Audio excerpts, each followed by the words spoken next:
Dr. Tersia Oosthuizen.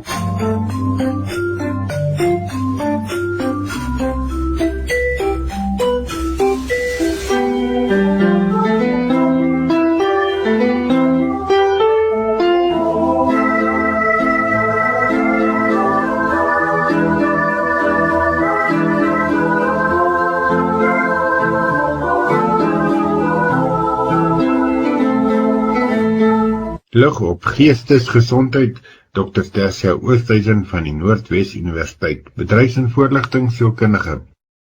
Goeiemôre luisteraars, goeiemôre Willem.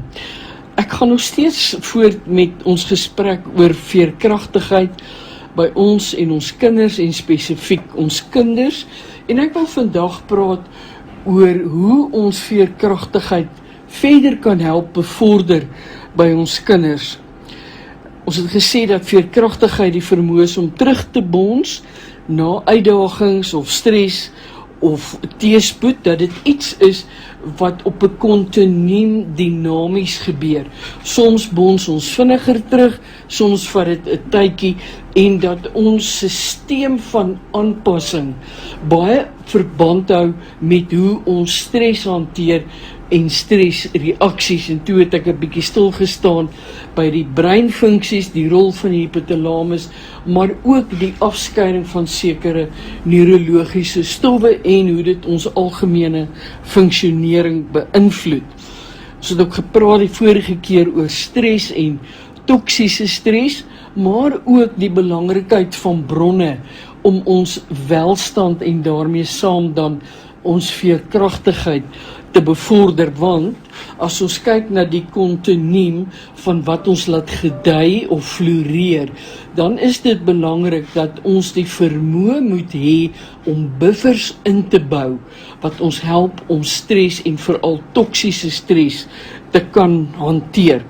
Nou, verlede week het ons ook gepraat van hierdie wipplank, seesaw, en het ons ook daarvan gepraat dat ons voortdurend, ek praat nou spesifiek in terme van ons kinders ook, dat ons voortdurend op hierdie wipplank boontoe en ondertoe geneig is om te gaan. Nou wil ek hiermee saam sê, en ons weet dit almal as kinders wat wipplank gery het, hoe nader ons aan die middelpunt van die wipplank is, hoe makliker is dit om die wipplank te beheer, dat hy nie so ver opwip of teen die grond wip nie. En hierdie wil ek noem die steunpunt van veerkragtigheid. In Engels is die woord vir steunpunt die fulcrum. So die steunpunt van veerkragtigheid dan is om ons kinders te help om nader na die middel van die wipplank te beweeg, sodat hulle ook meer beheer het oor die negatiewe wat met hulle gebeur, maar veral die positiewe kan bou en uitbou om hulle te help om hierdie wipplank te balanseer. So ons hele idee is in die proses om ons kinders te help om meer veerkragtig te wees, is dat daar 'n groter balans vir ons kinders sal wees, dat daar die nodige bronne en buffers en ondersteuning sal wees, en dat ons in die groter algemene omgewing ook op hierdie manier vir ons kinders beskermende faktore inbou om beter te kan cope met die lewe, want hoe beter ons cope, hoe meer veerkragtig raak ons en kan ons hierdie veerkragtigheid verder uitbou. Nou, om terug te kom dan na hierdie sogenaamde steunpunt, dink ek daar's 'n paar goed wat ons in gedagte moet hou. Die vorige keer het ons gesê dat ons genetiese samestelling speel 'n rol, sowel as ons omgewing waarin ons groot word, en dat dit 50% bepaal van hoe pessimisties of optimisties ons na die lewe kyk, maar die ander 50% is wilsbesluite, dis inoefening, dis dissipline, dis selfdissipline, dit is dink oor hoe ek dink, wat is my selfspraak of self-talk soos die Engelse sê, hoe gaan ek om met dit wat in my binneste aangaan, my emosies, my perspektief, my waarneming, en wat maak ek hiermee? So met ander woorde, ons temperament ons ingebore vermoëns gaan 'n groot invloed hê op my bereidheid om die dissipline aan die dag te lê, om dit sodanig in te span dat dit vir my werk as beskermende faktore. Maar, en ek sê weer, die groot gevolgtrekking wat ons verlede week vir mekaar gesien en waartoe daar gekom is deur baie navorsers is daardie primêre versorging, ondersteuning. Dit wat ek in die huis ervaar, die ondersteuning van my ouers, van my broeders, susters, van my maats, van my onderwysers, dalk 'n wyse persoon in die familie, oupas, oumas, goeie vriende, is verskriklik belangrik en ons kan dit nou maar klaar begin oppak op hierdie wipplank as iets wat ons help om nader na die middelpunt van hierdie wipplank te beweeg. Nou kan ons ook vir mekaar sê, ja, die voortdurende akkumulasie van positiewe en negatiewe ervarings gaan ons kind se geestestoestand, se denke en hoe hulle fisies optree beïnvloed. En dit is waar dit belangrik is dat ons kinders moet help om te dink oor hoe hulle goed ervaar en wat die uitkoms daarvan is. Ons weet almal van ons ervaar stres en ons kinders ervaar dit op 'n ander manier, want onthou hulle het nog baie konkrete denke. En hulle ervaar hierdie stres op verskillende maniere, verskillende, noem dit nou maar grade van stres, in hoe hulle elke dag lewe. Van byvoorbeeld, ek het my toon gestamp en seer, of ek het my gesny en ma plak 'n pleister op, of iets van my maatjie stoot my uit, en ons weet wat is die rol van sosiale media, waar kinders sleg gesê word, of bedreig word, of ek het 'n toets gedryf, of ek het in die debat van my woorde vergeet, of wat ook al. Maar, wanneer ek as ouer met my kind gaan sit, en na hierdie stresore kyk, en dit interpreteer in die groter perspektief, kan ek my kind dan help om hierdie stres sodanig om te skakel in insig, begrip, verstaan, en ons het die vorige keer van omgewingsbemeestering gepraat, met ander woorde, waar ek hierdie beheer voel oor wat met my gebeur, en dat ek nie uitgelewer voel en dink, ja, al hierdie negatiewe gebeur met my, en ek is sommer 'n mislukking nie. Ek het onlangs met 'n volwasse persoon gepraat, wat sekere tydlyne nie kon haal nie, as gevolg van geweldige werksdruk, en die woorde wat die persoon geuiter het is, ag, jammer dat ek in julle oë misluk.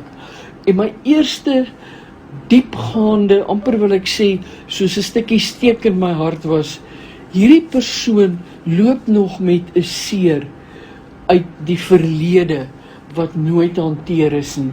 Een van ek is minderwaardig, en as ek seker goed nie kan doen nie, is dit sommer 'n mislukking, in plaas van ek het 'n werklike probleem waarom ek sekere goed nie kon doen nie. Dit is nie dat ek sleg is in die proses nie. So, nou kan ons ook vir mekaar dan sê, is daar dinge wat ek kan doen? Ek praat altyd van my gereedskapskas. My gereedskapskas wat ek kan bou, en daai gereedskapskas is in my ingebou. Watter gereedskap kan ek hierin plaas? Kan ek my kind help hierin plaas, om dan as 'n teenvoeter te dien vir dit wat my wipplank sodanig ontwrig, dat ek of hier bo die lug of hier onder op die grond beland, en dat ek nie hierdie wipplank nooit kan beheer nie. Nou, daar's 'n paar faktore. Ek wil net een ding sê voordat ek daarby uitkom. Ons het baie keer, en ons ervaar dit ook met ons kinders, ek meen, dis 'n doel wat ons wil bereik, ons is op pad iewers heen in ons lewe. Maar hier waar ek nou is, tot daar waar ek hierdie doel wil bereik, is daar 'n gaping. En hierdie gaping veroorsaak baie frustrasie. En dit kan mettertyd ook my boublokke, of my ondersteuningsbronne, of my buffers uitput. So ek moet ook een ding in gedagte hou. Soos ek gesê het, om veerkragtig te wees is 'n dinamiese proses. Ek moet ook leer om geduldig te wees en geduldig met myself om te gaan. Baie dankie Tersia. Ons luister binnekort verder na Dr. Tersia Oosthuizen. Willem en luisteraars, as ons dan nou by spesifieke idees dalk uitkom wat ons kan doen om ons te help, ons kinders te help in terme van veerkragtigheid, moet ons dalk ook vir mekaar weer sê wat ons verlede week gesê het, en dit is, as ek my stres nie kan beheer nie, gaan dit langtermyn veranderinge in my brein in terme van my gedragsbeheer en emosionele welstand tot gevolg hê. Daarom is dit belangrik dat ek en my kinders iets daadwerklik moet doen, en maar nie net hoop, ja nee, wat dit gaan nou maar uiteindelik mettertyd beter gaan nie. Nou, as ons kyk na 'n paar van hierdie aspekte, en ek gaan dit nou maar so half noem, soos wat ek daarna gekyk en opgelees het en in praktyk al gebruik het. Die eerste is, waarop fokus ek? Waarop is my aandag die meeste gerig? Ek het hier so, noem dit maar, plakkaat teen my mure, my kantoor, wat sê, dit waarop ek fokus is wie ek is. Fokus ek op die negatiewe of op die positiewe? Kan ek anders dink oor wat met my gebeur, wat sleg is, en ons het al gepraat van positiewe herdefiniering, uit hierdie sleg situasie, iets haal wat my help om beter daarna te kyk. Met ander woorde, kom ons vat die kind wat 'n debat, 'n gesprek voer en vashaak en woorde nie kan onthou nie, en nou het ek hierdie toespraak uit my kop uit geleer, ek het dit nie op papiertjie nie, daar's niks waarop ek kan terugval nie, en nou doen ek nie so goed in die redenaarskompetisie nie. Nou dink ek, ag, is ek nie nou maar 'n mislukking nie. Terwyl as my fokus daarop is dat ek was dalk te senuweeagtig, daarom het ek my woorde vergeet. Wat kan ek volgende keer doen om meer ontspannend te wees? Of watter ander memoriseringsvaardighede kan ek dalk leer om my woorde beter te onthou? Soos byvoorbeeld, visualiseer my toespraak, dat as ek nie presies hou by daardie woorde op die papier of wat ek geleer of gememoriseer het nie, dat ek so 'n bietjie 'n storie rondom dit kan vertel wat nog dieselfde is, al pas dit nie 100% by hoe ek afgerig is nie. Maar waarop ek fokus, waarop ek wil amper sê, my instel, is 'n belangrike kompas en rigtingwyser. Dan hiermee saam, hoe los ek probleme op? Wanneer daar 'n probleem ontstaan, ons kan daarop reageer deur byvoorbeeld emosioneel te raak, of daaroor te gaan dink, of met mense te praat. Maar elkeen van ons kinders moet 'n manier kry om inisiatief aan die dag te lê om probleme op 'n positiewe, werkbare manier op te los. En daarvoor het ons die ondersteuning van ons mense wat vir ons lief is en kundiges nodig. Ouers, ons kom deur die lewe met 'n klomp ervaring. Daar mag dalk nie 'n handboek wees vir ouerskap nie, maar ons is mense wat al so baie in die lewe geleer het en nog steeds leer. Hoe het ek geleer om probleme op 'n positiewe manier op te los? Hoe het ek geleer om bewus te raak byvoorbeeld van my sterktes? Hoe kan ek vir my kind wat dan nou 'n fout iewers gemaak het, sê, okay, maar as jy hierdie fout gemaak het jy iets soortgelyk in die verlede gemaak en jy die fout reggestel, en wat het ons daaruit geleer wat jy nou weer kan gebruik? So die probleemoplossende ingesteldheid, denkvermoë, is hoofsaaklik daarop gefokus en gerig om nie alles as onoorkomelike blokkades in ons lewe te sien nie. Ek gebruik baie keer hierdie voorbeeld met 'n kind waar ek vir hulle 'n prentjie sal wys van 'n muur. En dan vra ek vir goed, hoe dink jy gaan jy oor hierdie muur kom? En dan kom hulle met allerlei idees, en sê ek, okay, kom ons staan 'n bietjie terug.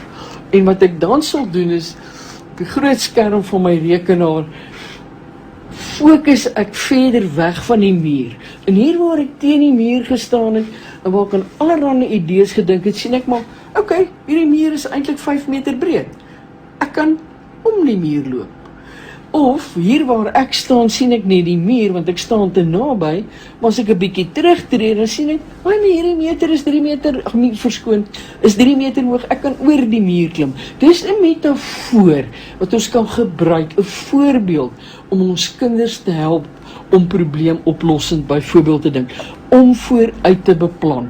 Want dan, as ek 'n doel het, en julle sal onthou uit die hoopteorie het ons baie keer gesê, om te kan hoop op iets beteken, ek weet wie ek is, ek ken my sterktes, ek weet wat is my doel, en ek weet hoe ek daarby wil gaan uitkom. En dit is tyd dat ons vir ons kinders, hoe klein al, begin help, om hierdie doelgerigtheid in hulle lewe in te bou. Hoe klein hulle ook al is, hulle bou blokkies, speel met Legos of wat ook al, die goed bly omval, hulle raak gefrustreer en hulle huil en hulle skop sommer die wat nog regop staan om. Of hulle te sê, okay, wat wil ek regtig bou? Kom ons sê, ek wil 'n huisie bou. Okay, kom ons sê, ons het nie een van die Lego plate waarop die goed gaan vasgedruk word nie. So nou moet ek onthou, om 'n huis te bou wat gaan stewig wees, moet ek seker maak, die onderste gedeelte moet mooi stewig wees, sodat die blokkies bo-op beter gaan werk. En dit is hoe ek op 'n speelse manier my kind kry om te begin beplan. Ons moet ook leer om aan te pas by omstandighede, al verstaan ons nie die omstandighede nie. Vir onsself te sê, maar ek het die vermoë. Hierdie is nou iets nuut wat ek moet baas raak, in plaas van om elke keer te skrik, te sê, okay, kom ek haal diep asem, en ek dink, hoe gaan ek dit nou aanpas? Om ons gedrag te beheer, daar die hele ding van tel tot 10. Ek het nou 'n interessante variasie gehoor waar die een gesê het, as jy kwaad is vir iemand, tel tot 10, maar as jy by nommer 8 kom, is jy steeds kwaad, dan kan jy maar 'n oue klap gee. Toe dink ek, sjoe, nou verdraai ons dit daarom, ek dink ons voel partykeer so, dan tel ek maar nog tot 10. So met ander woorde, dit is die ou geuite uitdrukking miskien, maar dit beteken ek onttrek uit die aggressiewe, konflikterende situasie. Deur tot 10 te tel en te dink oor my asemhaling, raak ek rustiger en kan ek myself en my omstandighede beheer. Dit help my natuurlik om daardie instinktiewe impuls van daai onmiddellike reaksie, om dit dan ook stop te sit.